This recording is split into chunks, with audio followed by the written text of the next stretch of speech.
geesigan garabkayga taagan waxa uu ka mid yahay geesiyaasha ciidamada difaaca Puntland ee maanta sida xoogan uga dhargay argagixisada Daesh soo qanimaystay sida idin muuqata afar qori oo nooca ka loo yaqaano ayuu ku hubeysan yahay oo gacantiisa uu kaga soo furtay argagixisada Daesh ee maanta jabka iyo cawaaqib xumada ay ciidamada difaaca Puntland ku badeen toga jacayl gaar ahaan Buursa Haraariyo oo ay ku sugan yihiin ciidamada difaaca Puntland bal waxa ku soo dhaweynaya Puntland TV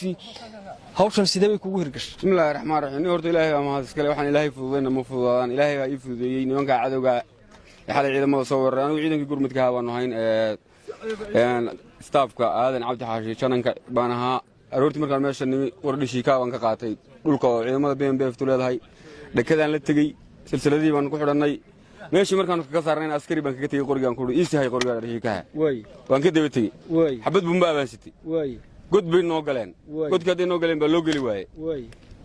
godka geed baa ku hoos yaalay mar geed baa ku ag yaalay geedkii intaan soo fuuleen waxbada bumba dhakada kaga dhuftay kadibna waan ku degi inta bay ahaayeen markaa tiradooda waxay ahaayeen 6 nin bay ahaayeen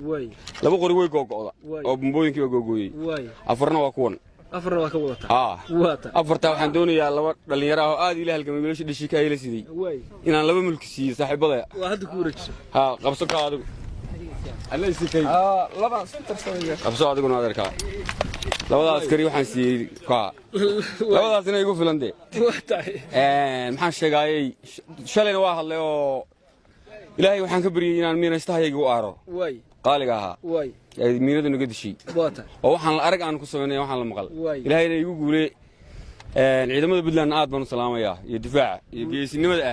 guulaysan kula madaxweynaha Puntland aad baan halkan uga salaamayaa jananka ciidamada guulaysan